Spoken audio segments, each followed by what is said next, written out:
Je le disais en titre, au Niger, plusieurs milliers de manifestants ont répondu ce samedi à l'appel à manifester de l'association Urgence panafricaine pour dire non à l'impérialisme, offrant CFA et SIG le départ des bases militaires au Niger et en Afrique.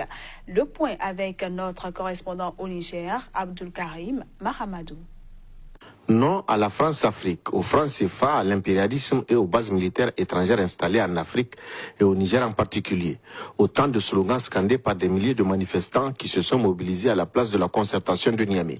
Une manifestation organisée par Urgence panafricaniste Niger, à l'instar de certains pays du continent. Face à la foule acquise à la cause, le président d'Urgence panafricaniste, habillé pour la circonstance à la manière du révolutionnaire Che Guevara, a brossé un état des lieux des plus négatifs de la coopération franco-africaine et particulièrement franco-nigérienne depuis les indépendances. Du haut de cette tribune, l'association panafricaniste Niger exige le départ immédiat de l'ensemble des bases militaires étrangères présentes au Niger et dans le reste de l'Afrique.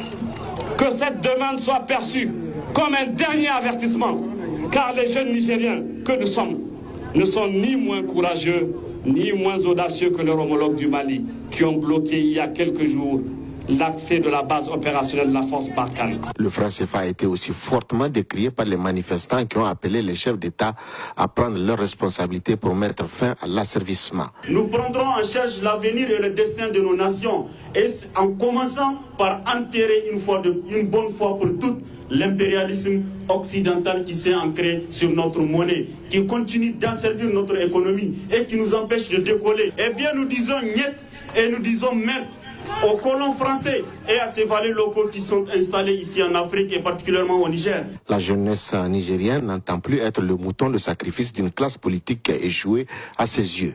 Fortement mobilisés, les scolaires nigériens ont appelé les jeunes générations à se former pour prendre l'avenir du Niger en charge. Je pense à mon mouvement intérieur que la jeunesse actuelle doit aujourd'hui s'assumer par rapport aux défis qu'il laissait. C'est le défi de la formation, c'est le défi de remplacer cette classe politique aujourd'hui qui a échoué. La manifestation, qualifiée du point de départ de toute une série jusqu'à la libération du continent, a bénéficié du soutien de plusieurs artistes nationaux et internationaux, à l'image de Diko et Fils du Burkina Faso et Didier Awadi du Sénégal.